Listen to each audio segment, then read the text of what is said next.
to the lecture Before Form Follows Sound.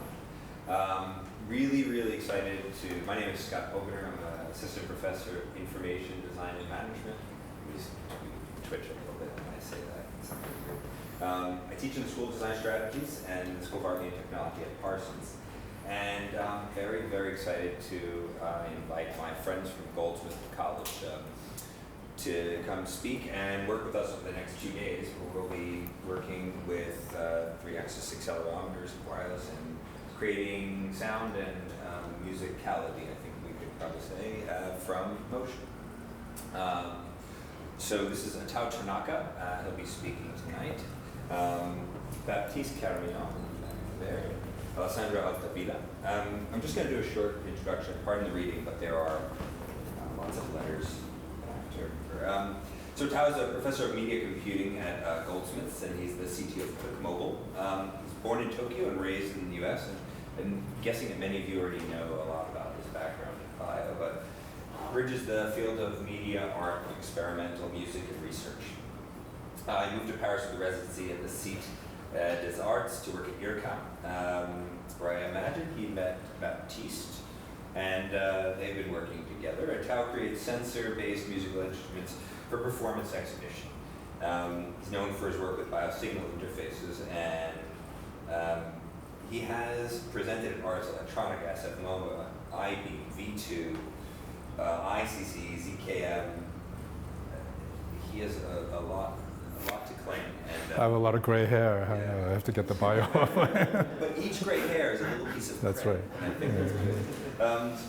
Which brings me to Baptiste. Baptiste Carmillon is a postdoctoral fellow in art, technology, and human-computer interaction. He's a member of the EAPI group and at Goldsmiths College. And he's come there as a postdoc from IRCAM, where he did some of the fundamental work in technology that we'll be working with for the next 2 days. He has his PhD in acoustic signal processing and computer science from IRCAM. IRCAM is a research center affiliated with the Pompidou Center. Alessandro Altavilla, back there. He's carrying out his PhD at Goldsmiths, University of London, funded by the ERC, European Research Council. He studied computer music at Bari in Italy and has a Master of Research in Digital Media from Culture Lab in Newcastle, where I imagine he met Atau. You see, starting to see the connections here. I met Atau at the Computer Human Interaction Conference, I believe in 2010. 11, yeah. In Vancouver, yeah. And we had a great time, had some great conversations, and he kept popping up on my radar. Fortunately, I was able to get a grant to bring all 3 of them to come work with us and speak. So now I'll give you over to Atau, who will be giving us his lecture this evening. Atau. Great, thanks, Scott.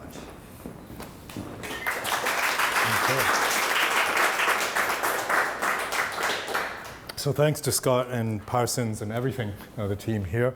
And so this is a brutal lesson in what you get when you leave your bio sort of lingering on the web. But some of it's true, and some of it we'll sort of see here. So we'll be giving a workshop the next 2 days on slightly updated title, Embodied Sonic Interaction, and we'll get to what that means. And that's in some ways the point of this talk.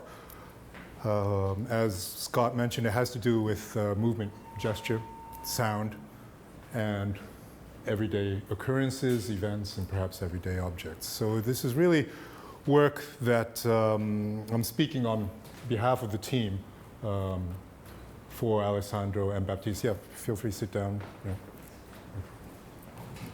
And so in some ways, this, for those of you who will be taking the workshop, are any of you taking the workshop in the next 2 days? Yeah, okay, some of you, and then, so some of you won't be taking the workshop, so you'll get a taste maybe of what we will be doing in the workshop. And it's a little bit of a taste of what we're working on in London. This is work that's funded by the European Research Council. That's the only logo that's not in the color scheme, the orange one there. And then we'll see what the diagonal logo on the right means.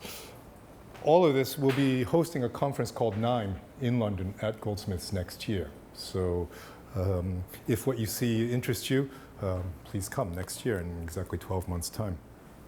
All right, so embodied sonic interaction, it's 3 words.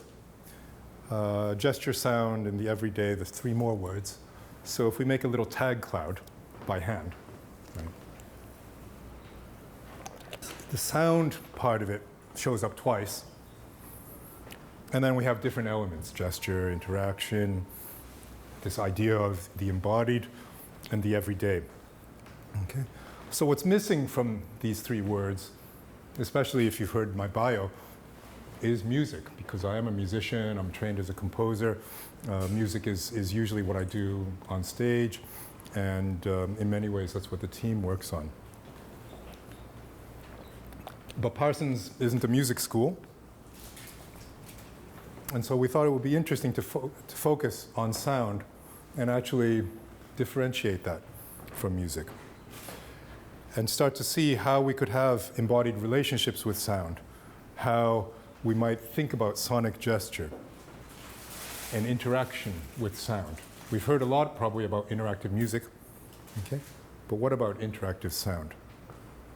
And in that way, we might be able to situate these things in the everyday. Sound is something that happens all around us, right? Hearing is an interesting sense because we can't close our ears in the way that we close our eyes. Okay, so we're subject to sound in different ways. So little advertisement for our group. So EV stands for Embodied Audio-Visual Interaction. So the E word pops up again. And again, music is missing from that recipe. We wanted an acronym that didn't have any C's and didn't have any M's, because there are enough of those, the Center for this and that, and music and that and that. You know, I did my graduate school work in those kinds of centers, you know, CCRMA at Stanford, where the competition at Berkeley was CNMAT, Karma and CENMAT.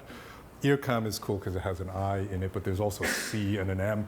So you slowly start to run out of interesting acronyms that can have C's and M's. And C and M usually meant computer music, right? So and back in the day when I did my PhD, and these are the gray hairs, you needed a mainframe computer, right, to do computer music. So mainframe M, computer music, C and M. These days, you know, well, we're beyond doing it on a laptop now. We just do it on smartphones or Raspberry Pis. So that's good, R and P. So no C, no M, but AV in the middle, right? So sound and image, okay? Interaction's important to us, and this notion of embodiment is important to us. So that's the first thing that we're going to think about, is this question of embodied interaction, okay? Because it's a deceptively simple word. If you're into interaction design, you've certainly heard the word, and we assume that we know what it means, because inside that word is the word body. So we imagine it's got to do with our bodies. And so if you go to the dictionary, well, the definitions, be an expression of or give a tangible or visible form, okay? So that's interesting. There's nothing in the body about that, but making something tangible to an idea, to a feeling, or to provide spirit with a physical form, or to include or contain something as a constituent part. The fact that an idea can be embodied in something else. So there we're really starting to get away from, that's just sort of ideas, right? But this idea of tangibility is interesting. But the archaic form, okay, there's people, there's bodies, and there's the military. So we'll see. There's no military-funded research here. That's what's nice about being in Europe. We don't have to work for DARPA. But so indeed, the etymology is M and body, right? So incorporeal, corporeal things, embodiment, and things that are in. So that's what we assume embodied interaction has to do with the body, okay? But if we go on with the definitions a little bit, in the area of cognitive science, this is a random lookup, actually coming from a book called Embodied Interaction, to do with language in the body, how people organize body movement. Okay, so there is the body. When they talk and interact with one another in the material world, how they coordinate linguistic structures with bodily resources. Resources, right? The gaze and gesture, to bring about coherent, intelligible courses of action. So there's this idea of body, the things we can do with our body, and action. and how physical settings, artifacts, and technologies and non-linguistic sign systems, okay, are implicated in social interaction and shared cognition. Now this starts to become really interesting for us working with sound, or dare I say music, non-linguistic actions, okay? And this idea of shared cognition is really interesting. But we are in cognitive science, so but shared is maybe an interesting key word there. Now if we keep moving into areas that are closer to us of interaction, human-computer interaction, it gets a little bit technical. Fishkin says, okay, well, it's the question of a binding of input focus to output focus, okay? So you input devices to output devices and what the binding, the relationship is between them. And he says there are 4 kinds. You can have sort of distant binding, okay, where the output isn't really related to the input. You can have kind of environmental binding where the output surrounds the input but is somehow not graspable, okay? The idea of proximity, nearby, where output is close to input, or this idea of full embodiment where input and output fully coincide. They're completely interlocked, okay? But that's a bit technical, right? Another definition is that user interfaces, so we're dealing with UIs now, that merge with the physical world around us, that leverage space and are not just a window. The window means screen. So this, like, okay, let's get out of a screen-based interface, right? And let's make use of physical objects. Well, there's some people from ITP here. We all know about physical computing, et cetera, et cetera. So this is definitely happening already. To take advantage of our physical skills, expressive physical interactions and fine motor movements. Well, these now start to get into areas that, again, for me as a musician, I said we wouldn't use the word music, but here I am, start to become interesting. Music is an expressive act, and to play an instrument requires finesse and fine motor movement. Okay? So these are key words that indicate to me that this might be interesting for us doing sound. But still, that's a whole pile of words and points. But if we really simplify and we go to one of the key references in the field, Paul Durish, sorry the type is so small on the screen. So key book in the field where the action is Foundations of Embodied Interaction, okay? A must read. He just simply says, embodied interaction is not just about the body, okay? It's about a participative status. So it's not about me only. It's about me participating in a broader what? Broader sphere, perhaps. So there's something interesting going on here. And if we follow through this, well, why participation? Well, you can go down a whole tangent. And I've written about this. This is a whole nother lecture. But if you read French, this is just a verb conjugation. You know, I participate, you participate, he participates, we participate, you all participate, and they profit. So there's something kind of political going on here. So participation as a kind of being appropriated. Okay? So that becomes a little bit clearer in Sherry Arnstein's ladder of citizen participation, which has been used quite a bit in looking at participatory technology systems, going from no non-participation in the lower rungs of the ladder, going up to full participation in citizen power. So there's some kind of utopian political agenda here. Non-participatory systems being at the risk of the person being manipulated, and in between levels of participation where we're being informed or consulted are cynically just labeled token forms of participation, right? And it's only when we get to partnership, delegated power, and actual final citizen control that we get full democratic citizen power. But this talk isn't about participation. With Kazuhiro Joe, we've written about that a little bit, applying this ladder of citizen participation to music. But just to try to get an idea of what Dorish might have been thinking about when he said, oops, yeah, participative status here. So embodiment is not just about the body. Okay? It says it's manifest in and of the everyday world. So the everyday appears here. It's situated action. Okay? And here's the context for the participative status.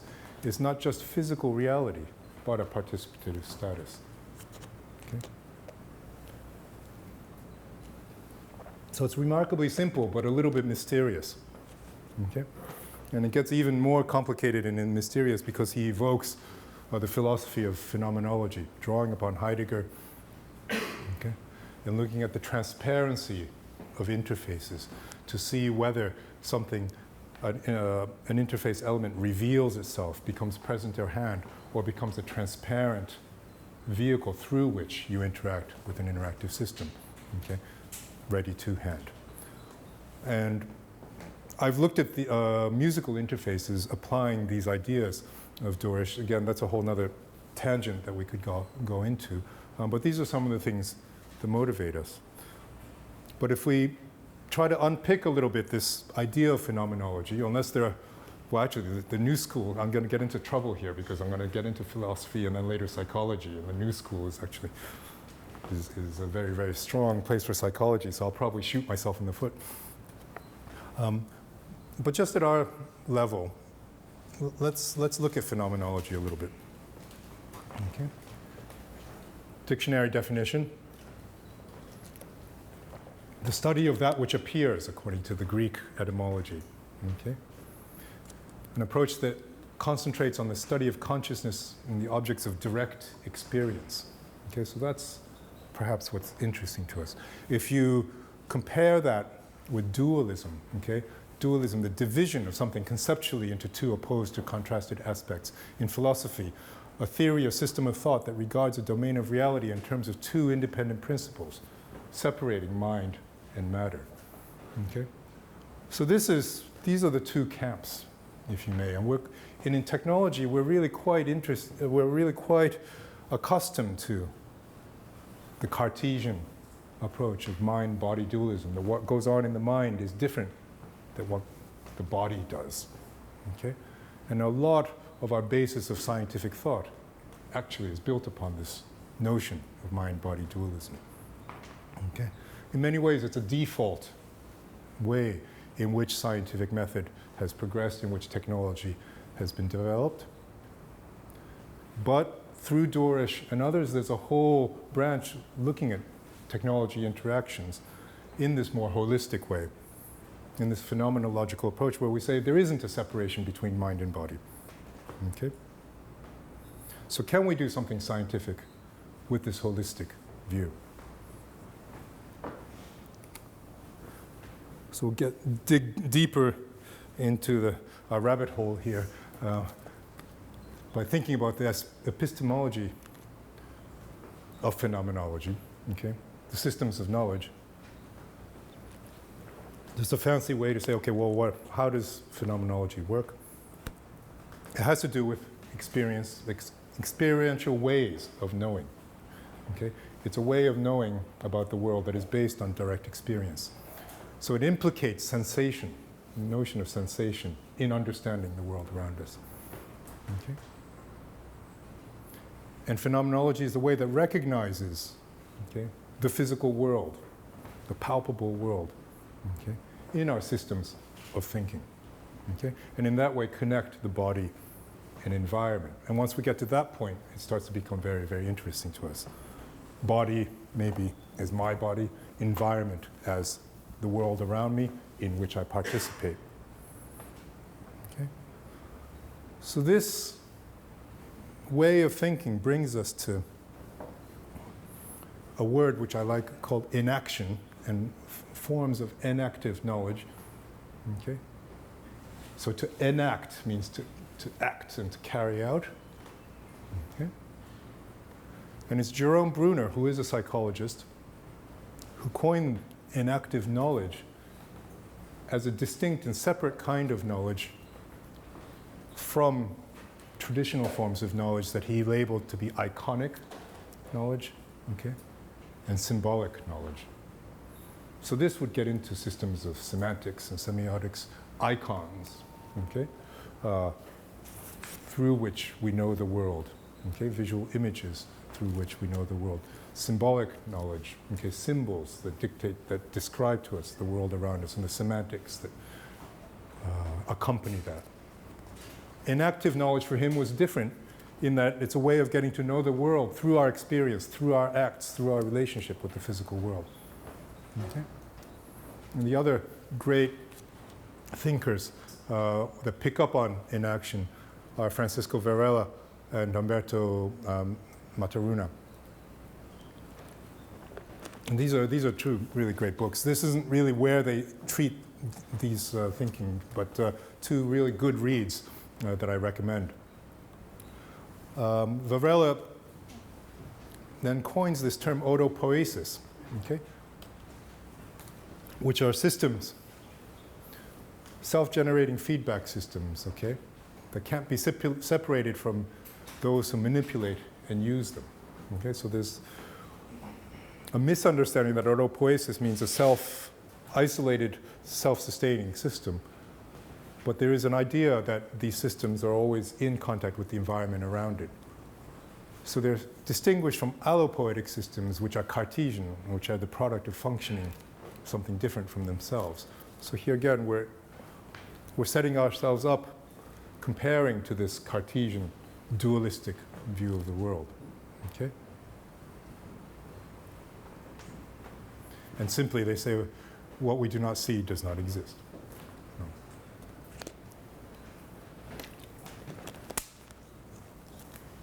All right, so now we take the jump to psychology. So embodiment, through thinking about inaction and the phenomenological approach to being in the world around us, okay, situate ourselves in the environment. And it's J.J. Gibson, an environmental psychologist, okay, who's key in describing a concept that we'll see called affordance. Now, environmental psychology, one branch of psychology amongst many, many kinds of psychology, environmental psychology, against cognitive psychology, behavioral, structural psychology, et cetera, and the New School is a fantastic place for many of these kinds of psychologies.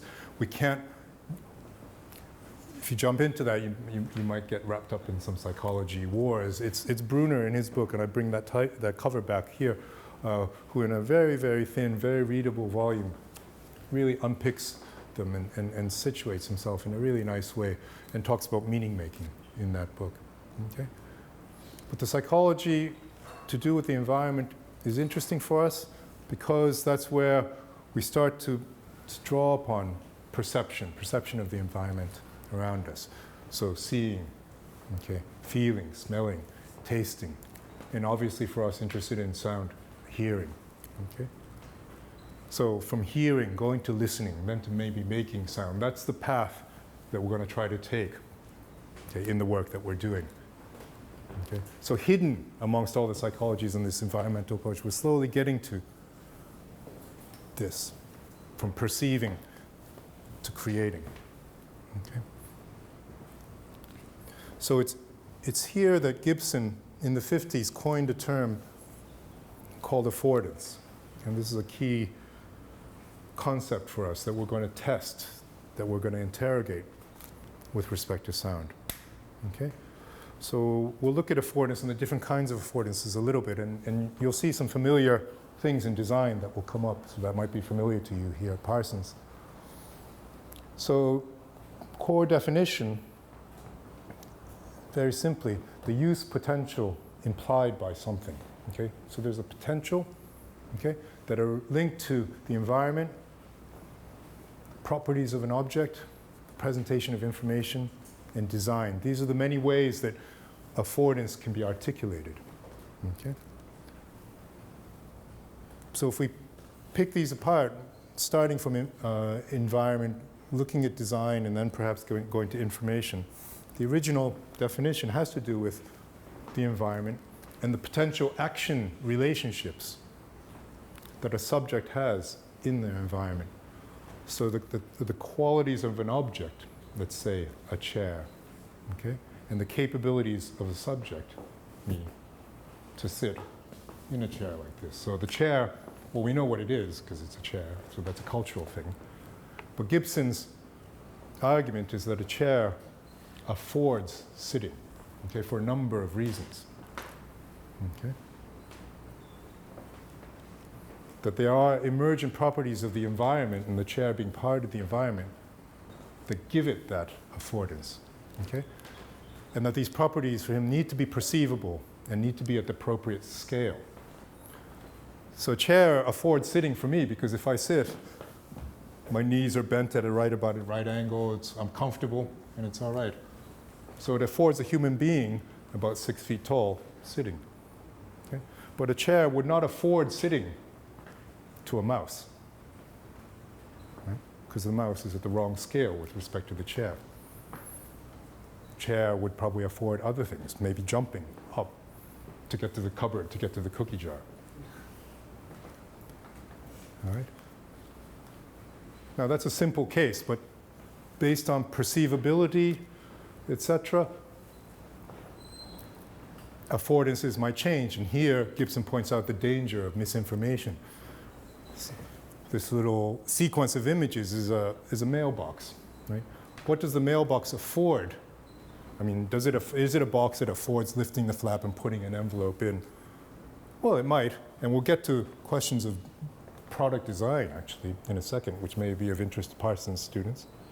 But does that mailbox actually afford all those actions if we see it from the side and from far away? When does that affordance kick in as we're walking by it? Those are some of the questions that come up. So those things are picked up in the area of industrial and product design by Don Norman. Okay. So key person in technology design, product design, and another key book, The Design of Everyday Things. Okay? So he takes the idea of affordance and thinks about it in the context of designing objects that project possible use. Okay? And right away you see the cover of his book and you know something's wrong. Right?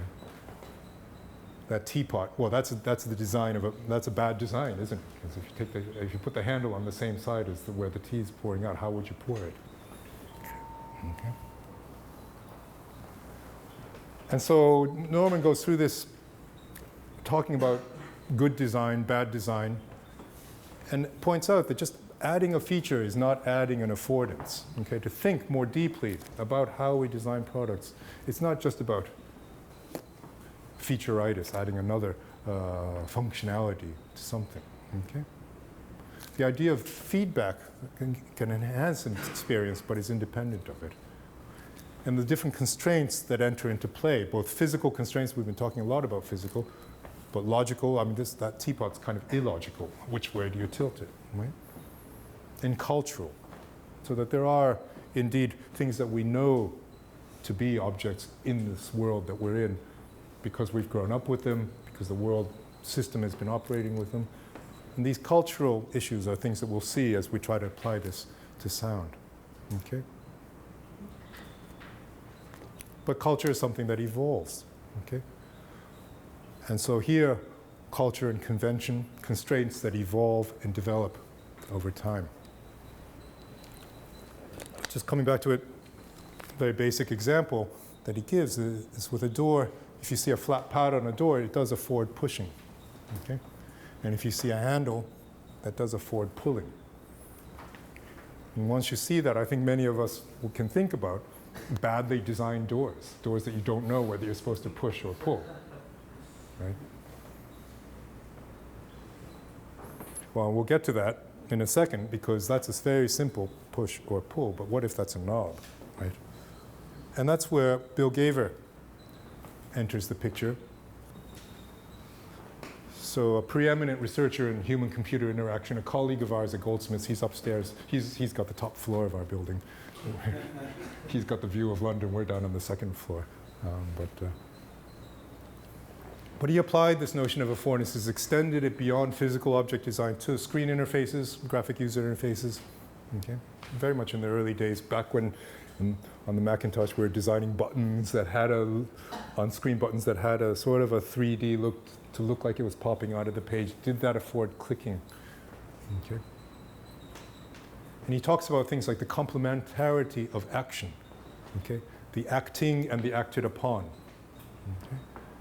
And he claims, and we start to get into the affordance wars a little bit, that perhaps affordance is independent of perception, that there might be hidden affordances, okay? And other affordances that are perceptible. And down below in the lower right, he tries to map out where you might get perceptible affordances, hidden affordances, okay? And false affordances. Interestingly, he starts to point out more complex affordances. So the doorknob comes back. If you see it just as that, all right, that may be a pull. But in fact, it's sequential because there's a twist, a turn. And then, once you've turned it, then is it a pull-only door, or could it be a push door at that point? Okay? So the idea that sequential affordances offer us an unfolding series of affordances that could be the same or that might change at different points in the sequence. Okay, so this idea has been applied to music by various people on screen interfaces in musical software, affordances of collaborative music spaces on the network, gestural affordances in musical sound, which we'll get to, and the simple social affordances of listening to music in everyday life. Okay. So affordance has been applied in music. I've looked at this a little bit. But as I said, this talk isn't about music. This workshop isn't just about music. It's about sound. So we were interested to see whether this idea of affordance could be applied to sound. Could there be such a thing as sonic affordance? Can sound invite action? Okay. In what way might sound invoke engagement of the body, corporeal engagement?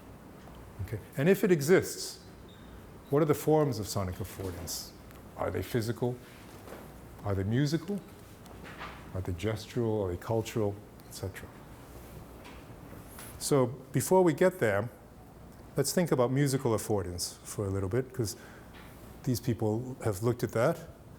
So what is musical affordance? Well, whatever is on that iPod headphone is affording something. Looks like it's affording dancing, isn't it? Or at least that's what the advertising agency that came up with the famous iPod ads a number of years ago would have liked you to think. Okay? And that's something culturally we recognize. We like to dance to music. Okay, but how? How does it happen? And why does it happen? Well, there are many questions. And that's why stripping things away from music might be simpler. There are many reasons we dance to music. Okay? So we try to address this in our own modest way. Okay? With some studies. Studies, okay, in this first case, with devices that were sensitive to movement. And here are the accelerometers. These three devices, I think you recognize some of them, are the same at some level because they all have accelerometer sensing. They know when you're rotating them, they know when you're whipping them around. And I think all of us have either played on a Nintendo Wii or use our iPhones to rotate the screen. Okay? But they are different because a Nintendo Wii is different from an iPhone. And what is that tiny little thing that looks like a pill? Okay, it's a tiny unknown object. But they all have these accelerometers inside. So we wanted to do a comparative study if we were to map these to sound in the way that we know that we can these days, to trigger off drum sounds or to play a virtual violin or to modulate a vocal sound. If we gave people these three different but same objects with the same sound mappings, how would they react?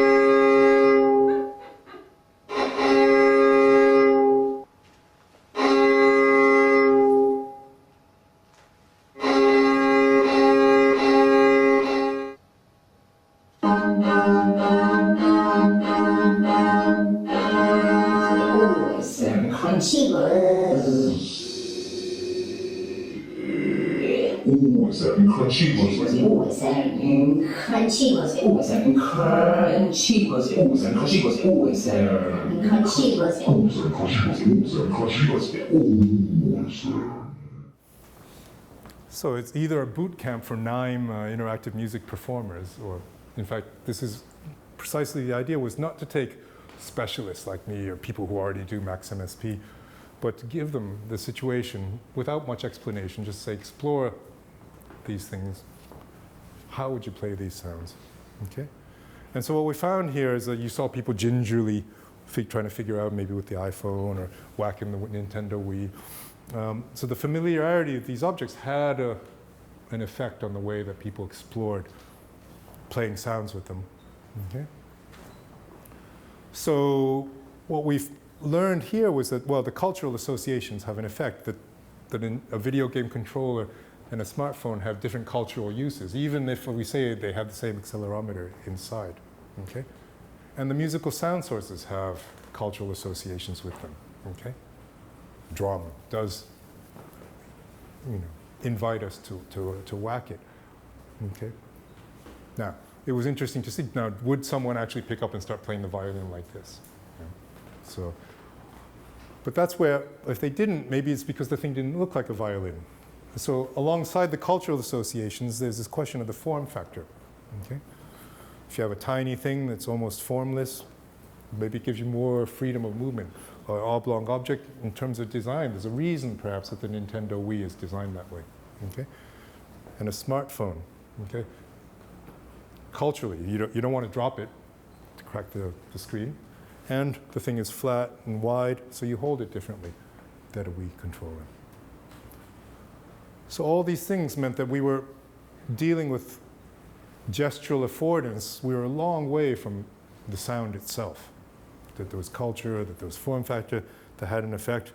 And we're not, Don Normans, we're not industrial designers, and we're not cultural theorists. So this didn't allow us to get to what we were interested in. So what we tried to do was slowly peel away. So now you're starting to understand why I said we're not dealing with music, we're dealing with sound. Tried to peel away the music and also peel away the object, okay? To get ourselves free of the cultural implications of a device or the kind of sound, okay? And the physical form factor affordances. So we focused on this tiny accelerometer, and that's what we've got here for the workshop. And then we created non-musical sounds, okay, that draw upon a kind of a taxonomy of sounds that Michel Chion, French composer and sound theorist, came up with. So to replace a drum sound, not recognizably as a drum, but to create impulsive sounds, iterative sounds, and sustained sounds. Okay?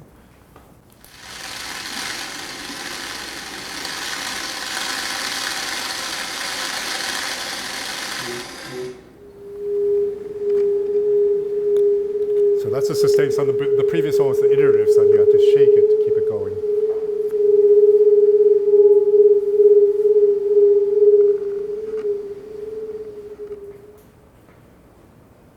Okay.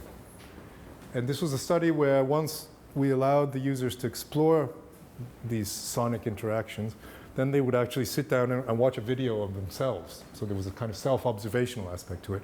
To speak aloud, this talking aloud method, to say, okay, well, when did you figure it out? When did you get it? Did you feel comfortable doing it, etc. And so the ways that the people tried to describe their interactions, even though we had taken away all the cultural and musical associations, still people tried to come back to connecting to everyday objects and actions, to hit or to knock. These were some of the words that came out in the interviews. Okay? And then we found that different kinds of sounds evoke different kinds of responses. So the continuous sounds brought out more abstract descriptions, the UFO in the cinema, etc. Okay? So we found that people, even if there's no cultural association built into the thing or the sound, people still nonetheless look for cultural associations as a way to talk about sound, as a way to describe sound. So it seems like that's an important entry point for people to describe the sonic experience. Okay? Or if they couldn't find a cultural association, then morphological characteristics of the sound. And that these things changed, whether the mapping being the connection between the action input and the sound coming out, was visible or performable or not. Okay? So the thing that we're trying to get to here is going from forms of listening, that is to say a passive accepting, sensing of sound, into this active pursuit of creating or making sound through gesture. And we'll see what that means. So passive to active, well, ultimately, that iPod ad looks cool and the person's obviously in movement, but that's actually passive. Okay? Because they're listening to music, they're not making music. The music is maybe affording dancing, okay? But they're not making music.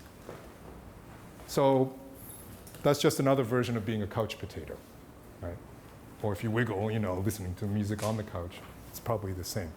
It's just that the advertising agency would like us to believe that you're more engaged. Now, NIME is our field, New Interfaces for Musical Expression, where we actually can create interactive systems that do this with sensors, and I perform on stage with them. And sensors to capture gesture to make music. Well, the act of making music then makes this an active pursuit. Okay? But it is music making. I am a musician. So there's all these problems of, do you have to learn your instrument? Do you have to know what you're doing? So if we're trying to come back to the unassuming, innocent, everyday user, well, these are kind of virtuoso systems.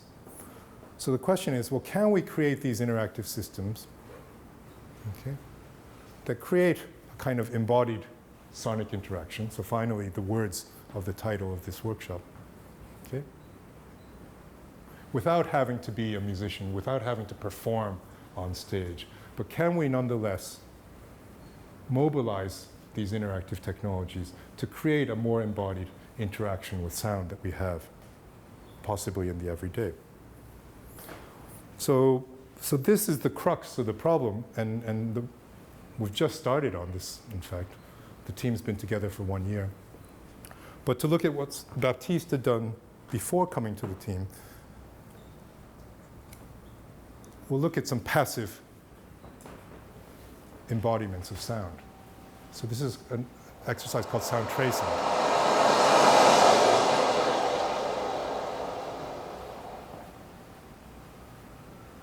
Okay. So given a stimulus, a sonic stimulus, so here this kind of waves-like sound. Sound tracing is the exercise of making a gesture to describe that sound in an embodied way. Okay? But it is still passive, okay? And this passive word is not pejorative, it's not negative in any way. But it is the act of listening, and then we're trying to translate listening into movement. So this is the iPod ad in some ways, but done in a laboratory condition, well, we might be able to pick it apart and understand what's going on. And indeed, Baptiste and the guys at IRCAM have published a paper on this. So that wave was a non-musical sound stimulus. The person lifted their hands as the wave sort of came up. How about with a musical stimulus?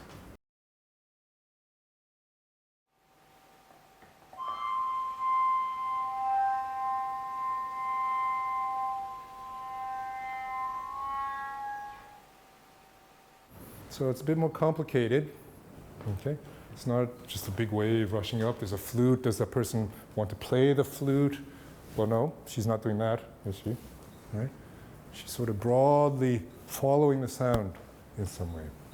So here it is. It's still passive. It's still sort of following. It's trying to depict the sound. So given the sound stimulus, what do we do? Well, listening goes towards movement, okay? So what they found is that users tend to try to retrace the energy trajectory of sound, in the energy of their gesture. Okay? Or if there's a more complicated thing going on, there's multiple sequential segments or stages in the sound, they somehow try to represent the temporal evolution of a longer, more complex evolution, okay?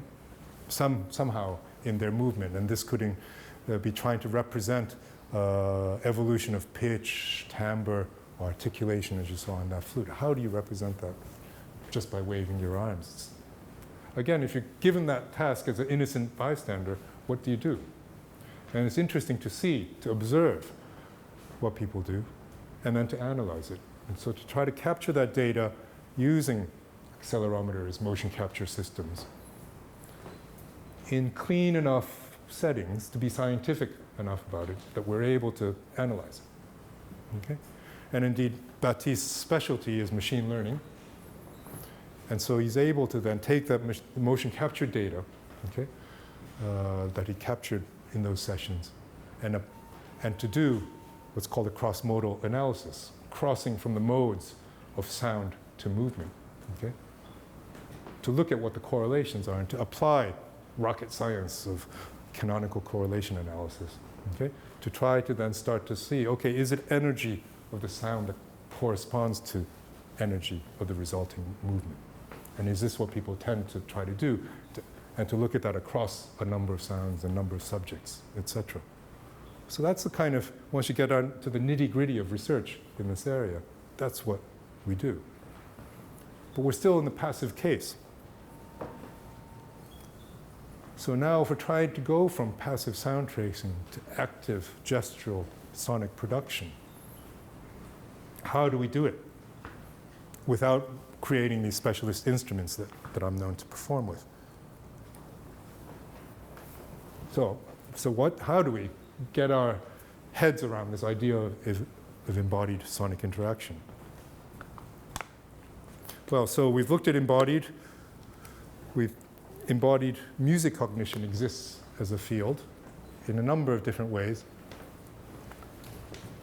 In areas that are musicological, okay, or cognitive science-based, in imagery of musical sound. Or here in New York, we have a fantastic pianist, Vijay Iyer, who looks at embodied cognition as ways to think about micro-rhythmic structures and feel of music, in his case, West African music. Okay? Or a scholar at Cambridge, Professor Ian Cross, who thinks about embodiment as ways to try to figure out whether music is innate and biological or whether it's purely cultural, and slowly try to bridge these worlds. So that's the embodied in embodied sonic interaction, but from a cognitive and musical perspective. Related areas, so there's the field of sound design, which some of you may have heard of or know about. Simply designing sounds that are descriptive or evocative and very practical. Sound design is something you do for film, right? So for media, for game sound design, or in product design. You know, these devices are beeping and blipping and telling you that you've got a text message. There are sound designers that work on making those sounds pleasant and still communicative, to give you information about what's going on. That's the world of sound design. That is a line of work called sound design. Sonic interaction design, yet again different. Okay? At some level, we can just say that it's sound in the user interface. Okay? There was a time when, you know, you click on buttons and they make little clicks and pops and so forth. Okay? Or this idea of auditory display. Okay? A screen is a display, a visual display. Can we think about sound as creating information displays that use sound medium? Well, embodied sonic interaction isn't any of these things. These are related fields that we're going to try to somehow tie together. But sonic interaction design is one area that seems sort of close, and little self-promotion here for a book that just came out. It's not my book, but we've got a chapter in it. So Carmen Franinovic and Stefania Serafin have just put out a book on sonic interaction design on MIT Press. And one of the last videos that we'll see, this project called the A20, is a chapter that we've got in that. It just came out last month. So much for self-promotion. Okay, but what we're really trying to get to here is to see how these things might come together to give us this thing that I'm proposing called embodied sonic interaction. Okay, interaction that hopefully is intuitive, corporeal, okay, that somehow our cognition of sound leads to forms of gestural articulation, okay, and the sound production is interactive. Right? So to do this, we do workshops, and that's what we're going to do the next 2 days with a certain number of you. So workshop is something we know how to do. Workshopping as a verb, I propose, is an act and is a research method. And as Scott and I met at the CHI conference in Vancouver, these are methods that are commonly used in the research area of human-computer interaction in a branch of HCI called user-centered design. User-centered design being a bottom-up process where we're turning the tables a little bit, turning around a design-centered approach where a designer imposes a design, okay, and puts a product out into the world. Well, how did he get to that product? Inspiration, his own ideas. Well, in user-centered design, we say, let's turn that around and think about the user's needs. Let's consult the users. Let's engage and involve the users as part of the design process, okay? And there are a family of methods that mobilize scenarios and settings to elicit needs and desires from the users. Now, we've applied that notion of user-centered design in music. So with Adam Parkinson, we've run a bunch of design, workshops that teach people how to turn their smartphone into a gestural musical instrument. And in doing so, getting people programming pure data on smartphone operating systems. And we tweak these user-centered design methods because it's music. We integrate a performance into the workshop program, okay? And we found that by doing a workshop, the audience, the workshop participants then sort of understood what was going on in the concert a bit better than someone innocently coming to a concert and seeing people waving iPhones around and making noisy sounds. The chiptune marching band was a series of workshops that we ran with Jamie Allen, who was at IPTP, and Kazuhiro Joe, with whom I did the participation chapter. Okay? This was more in the area of the DIY scene, hardware hacking, to allow people to make their own sort of DIY musical instrument. And again, this musical marching band idea of taking to the streets was part of the workshop program, part of the method. Okay? But the closest thing to what we've got, the closest thing to classical user-centered design, and we really tried to situate this research there, is this project called A20, where we were interested in looking, this is now 2006, so we were looking the year before the iPhone, by the way. So we were interested in looking at personal music use and thinking about new forms of sonic interaction, okay? So there were a series of workshops that we held when I was working at Sony Computer Science Labs in Paris, collaboration with Wendy McKay and a PhD student as Olivier Beau, so a real HCI lab, to imagine the MP3, a possible MP3 player of the future, okay? And then to leverage 9 interactive instrument techniques in a UCD setting to perhaps propose a new kind of personal listening, personal music technology. And this is the chapter that's in the Stefania and Carmen's Sonic Interaction Design book. So the method draws upon ethnography or ethnographic style interviews, acts of scenario building, this thing we call lo-fi prototyping, making things with foam and clay, okay? And then from there to identify emerging themes, and in this case we identified navigation, communication, and association, okay? And then we built this cool piece of technology. So we injected a design probe, okay, and then did a user study with it. So here, very quickly, this is some. And I was listening to like some classical music, and he saw me somewhere in the hallways, and he was like, "Turn it up! You're being anti-Semitic. Don't listen to music. Don't listen to music." So this is scenario building. And then I can listen to the music related to the specific Video. Lo-fi prototypes. Laure arrive dans le métro et on en a marre. Laure arrive dans le métro et on en a marre. So these are videos that the participants film themselves. Elle s'avance vers le punk, elle And now interchange you la can musique obviously do électronique. this, but Se rencontre pas, regarde sur son radar et se rencontre.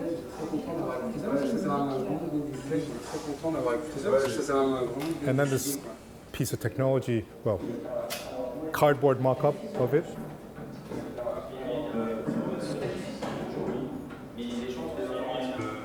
To try to fulfill some of the ideas that people had. And there's the object, a multifaceted speaker. Sorry, that's a very short edited video. But a design probe that allowed us to try to support some of the desires that were expressed in the previous stages of the study. So these are the kinds of techniques and methods that we evoke and we use in user-centered design workshops, and we will use some of them in the next 2 days in our Form Follow Sound workshops. What will we do? We're going to do some calisthenics. So something Alessandro calls sonic stretching. Oh. It's going to start early in the morning, so people will be barely awake. Calisthenics not with our muscles, but with our ears, thinking about sound. Okay? So ways to sensitize ourselves to sound, because sound, again, it's not something we talk about every day. We experience it. We can't close our ears, but we don't talk about it all the time. Okay? And getting people to talk about it will draw upon techniques from psychology called critical incident technique. So identifying a critical incident, a moment that happened in the recent past. Okay? And we propose something called the sonic incident. Okay, do you remember a sound from yesterday? Why do you remember that sound? What happened? Okay? And so just this act of thinking, going back in our recent past and verbalizing and talking about sound, okay, we think might bring up some interesting stories, interesting experiences, okay, about ourselves, sound, and the world around us. So using those, we will do scenario building, okay, imagining sound, associating actions, and then creating imaginary scenarios. What if we had some cool ways to interact with the sound, okay? What if, right, you could make that sound happen more or make it go away, or I won't give too many ideas to try not to influence the situation, okay? Once we build scenarios, I mean, there are storyboards. You know, we have blank storyboard forms. We'll draw out a sequence of actions, but we don't stay on the storyboard piece of paper. Then we create some of these interactions with the cool technology we have. In these very 2 days, we'll then say, okay, let's take a scenario, maybe choose one out of all the ones that are generated and say, okay, well, what can we implement now with our cool little miniature accelerometer? Can we leverage some of Baptiste's rocket science, machine learning techniques to actually make some of these scenarios happen? Okay. So that's what the next 2 days is going to be about. So those of you who signed up, you're the lucky 24. It's a huge number for us. We're going to, but we usually do a dozen at a time. But I think we're going to have a lot of fun. And for those of you who didn't sign up, that's what you're missing next time. But that's the whole lecture in an hour, and you understand at least the phenomenological basis of why we're doing this. It's a series of workshops. Yeah, we tried this out last month at Goldsmiths. So we did a pilot just to make sure that this technique sort of runs. We ran it in 1 day, actually, at our own studios. Okay, we're going to do a 2-day version here at Parsons. And next month, we'll go to IRCAM and run the workshop as part of a European summer school. So this series of workshops, we hope, will give us plenty of insight, and hopefully will be captured in a way, it's qualitative research, but captured in a rigorous enough way that we can analyze the data, and glean some insight, and possibly publish a scientific paper. So that's it. Thank you.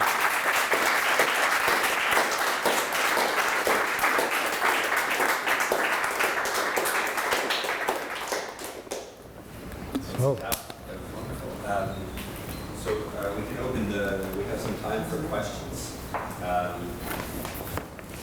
Or it occurs to me, ideas and thoughts. I'm trying to push into the workshop a little bit. Yeah. Okay, so one of the things I saw with I guess the user reaction to sounds, where crashing waves and Yep. flutes. The first thing I think about is, as a regular user, they have one certain type of reaction. Mm-hmm. But then, say for instance, like modern dancers, Yep. how would they sort of express themselves like that? Because to me, that is basically what they do. That's right. That's right. And then have you had experience with that, or have you already talked to people about that? There are a number of people who do interactive dance projects. I've always shied away from them myself because you can't do everything. But indeed, they might be a really interesting type of subject. I mean, if we just think about it from a user study point of view, or there could be really interesting creative projects to do. So as you can see, I tried to peel away all the cultural significance and the music. So I said, we're not doing music, we're just going to think about sound in the everyday. So we are interested here to deal with non-specialists, let's say, to apply some of the stuff we've had from our specialist area of interactive music to see whether that might be useful to allow people to have a richer way to interact with sound and to connect with sound in the everyday, to become more aware of sound. Now we could, dancers are interesting in that they work with music and sound all the time, but they don't produce sound. And this is where interactive dance projects are always tricky. Yes, they're used to dancing with sound and interacting with musicians, but then if you were to give them a whole embodied interaction sonic system that takes their art of movement and translates it to some sound, would they be comfortable if they were worried about making the sound? Could, Those wax, Yeah. other things, is it possible to get them outside of the workshop? Is it possible? Well, there's some workshops you go to where if you take the workshop, you go home with the technology. This is not one of those workshops. But we have, Baptiste took a workshop at the Tangible Embedded Interaction Conference in Barcelona last year with Bill Verplank doing haptics, and he came home with a haptics board. If we had enough, we would love to, well, then we would have to charge a workshop fee. So this is being a free workshop. You don't get to go home with the technology, but it is a commercially available device. It's a result of Research Lab. It actually came out of Culture Lab where I was director. So some of the guys there made this for research purposes, and they spun out a little company and they're selling it online. So the company is called Axivity, Axivity. And you can order them. And we're just an Axivity customer now because I'm Axivity. And how do they sell? Yeah. So they're wireless. They work with Zigbee and then Great. I'm Marco. I work at Eyebeam. Right. I think you were in 2003 or something. Yes. Yeah. PhD this year. And to continue one's question regarding the kind of sort of loop and flow and flux and body. I guess in sensors band sort of some elements. Yeah. We're touching on that. Can you Yeah. talk a little Yeah. bit? Sure. Dancer, performer, sound creator, collaboration. Yeah. Well, so you come to New York and people come out of the woodwork, and so Eyebeam is indeed world famous art center where I have exhibited my work, an installation piece. So again, that's the art sphere. And we're interested in to take some of the things that go on in media art, interactive technology art. It's so widespread now, and it's in consumer products, that and the stuff that we were doing 20 years ago, having a band, sensor band, going on stage, waving our arms around with sensors and stuff, we still do that. But it's so, anyone can do that now. Back then, you don't know how, it was exotic for people to see, and people didn't understand it, definitely. So now that you can get these things in a Nintendo Wii controller, people sort of get it, and then there are many, it's opened up access to this. So many broad, ranges of artists, rich and poor, can do it now. But because those technologies are in everyday life, maybe there's something about me. I'm interested to see what that.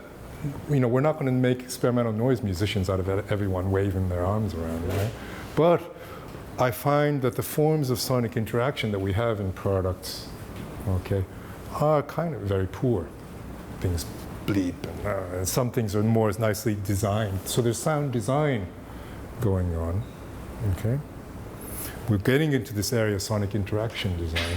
But what if you could, and this is the open question, how to formulate this question is still a question. What if you could take ownership of sound, right, in your everyday life? How would we do that?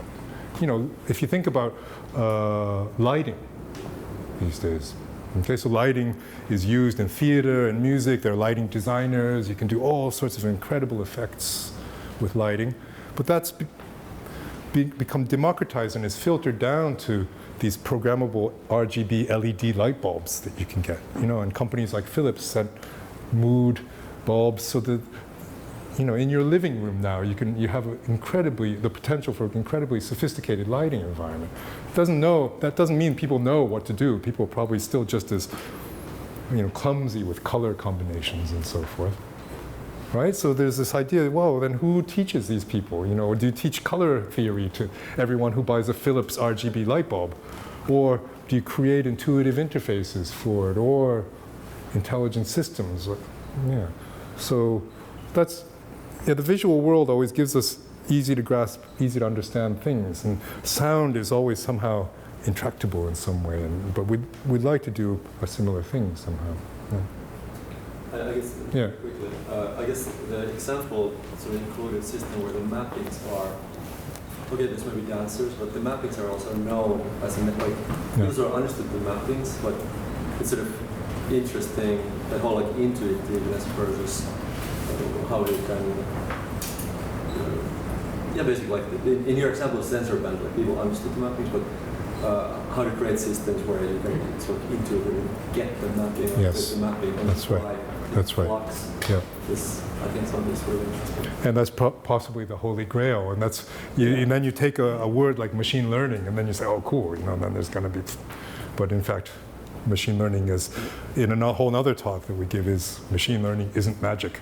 Either someone has to do the hard work somewhere, or can we create adaptive systems, or systems with emergent properties. But the max, being able to create something that is a max digital patch or schema fuck around patch, but it happens on the fly. Yeah. Possibly. Yeah. There was a. Yeah, I had a question sort of piggybacking on that a little bit. You were talking about how sound and visuals, you can't see the sound, and it's hard to map. And you were talking also about the nature versus nurture sort of idea about what comes culturally. It's color is sort of the same way, where there aren't specific color mappings to say emotions or feelings. That's right. Affected culture, but also environmentally. And as you said, you had sort of some theoretical basis, or looking at someone who was talking about how that would sound. I was wondering how that worked within your idea of this project. It's really tricky area, right? So everything. I had a cultural relativism slide. I'm trying to remember where it was. Well, this is where music. Ian Cross's text tries to get to it, to say that the music is a cultural artifact. It's a cultural production, and it is then culturally relative depending on which society creates which music. So one man's noise is another person's music. But that we are all human beings and that we have a base and what he calls biological urge, right? Yeah.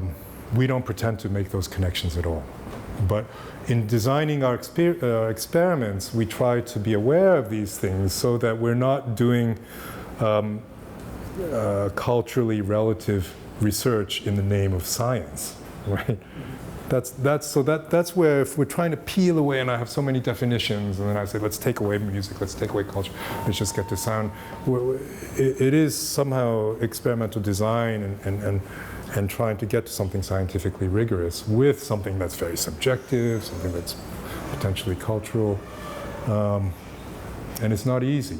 And so, in fact, we're not even sure that all this works. That's why we're doing these workshops. So you feel like maybe user-centered design kind of makes it so that you don't have to ask that question, you just sort of watch the reactions of whatever it is. User-centered design isn't the fix-it-all for everything either, because, and that's why in my interpretation of it, there is always a technology, an injection of something else from outside. Who would have thought about this crazy 20-sided loudspeaker?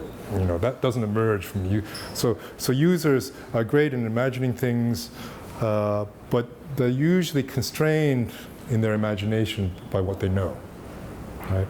Designers are great because designers can think about the future and they're trained to imagine things that don't exist, okay? But then this designer imposing their creation on the world, how do we know that it's useful or that people like it and so forth? So some hybrid approach is probably interesting. Or, so my idea of a technology probe, injecting a piece of technology that no one would have thought up, sticking it in there to see if it supports or services some of the desires that we've observed emerging from a user-centric approach. And then to study that is a kind of my hybrid solution, let's say. Yeah. Do you do any work with blind people? Yes. I'm very lucky to be able to just answer that. Every once in a while, you luck out. There's another research project that we've got funded by the UK Research Councils called Designing interactive patterns for collaboration, okay? And we're working with a group of blind audio engineers, professional audio engineers that are blind, that work in recording studios, that work with Pro Tools and these multi-channel audio production environments on, use, in a recording studio with mixing boards, sophisticated editing software and so forth. And so they have the usual accessibility devices to help them do it, screen readers and the usual. But then, your basic screen reader, how is that going to read out all the options that you have on a Pro Tools screen? And then a waveform editor, when you've got the audio waveform graphically displayed, how is any screen reader going to represent that for you? So we've got to haptics, and so. We're in the process now of making a haptic waveform editor so that by placing your hand along a horizontal bed, you feel the waveform. And this is using Bill Verplank from Stanford's system, this Copenhagen Institute of Interaction Design, CIID. They have a system called Motors and Music. And that remarkably simply it's an Arduino compatible board that allows you to action a hard disk drive that you've taken apart. So the stepper motor and the hard disk you're able to program. And so you're able to program resistance and sensation and so forth. So we're actually making a waveform editor with this. So to see whether the sense of touch can replace the sense of vision in representing an audio waveform and allow a professional blind audio engineer to be productive in a professional recording situation, to edit the waveform, to loop things, etc. And so we're now in the midst of this to design a study, a task-based study to look at this. So there you go. I really lucked out. That was a planted question. Other questions where I can just say no, I don't know. No, but the jury's still out on this stuff. We're really unsure about this, actually. So do you see synesthesia as a huge kind of possibility in this entire depth? Yeah, definitely. So, but we know that there isn't one synesthetic mapping between color, let's say, and sound. There may be certain things. And so I think synesthesia does exist in certain people, but again, is it the same from person A to person B? Unclear. And rather than evoke synesthesia, the slightly rigorous way we're trying to get to that is this question of cross-modal. So to translate sound to touch. So indeed to translate sound to sight. Possibly there might be ways to do this. Yeah. But we try to stay fairly modest with our ambitions and pretty rigorous with our means. To try to create, if we're to create things that would be either generalizable or reproducible, and so, yeah, maybe not so magical at first, but perhaps more useful later. Yeah. I think let's do one more question. Two things. One, thank you very much, Atau. That was a great start. Very exciting 3 days. And I'd like to invite those of you who are not participating in the workshop back at, I think we said 6 p.m. or 5? 5 p.m. on Friday. 5 p.m. on Friday, where we'll be demoing the work that's done during the workshop. And so you get a chance to see, for example, the wax accelerometers at play and to see what the outcomes are. And another chance of talking to these great intellects and technologists about their work and maybe develop some projects of your own. So thank you very much, Atau. Thanks for having us. Thanks, Yeah. Thanks guys, and see you guys Friday, I hope. All right? Great. Thanks for coming.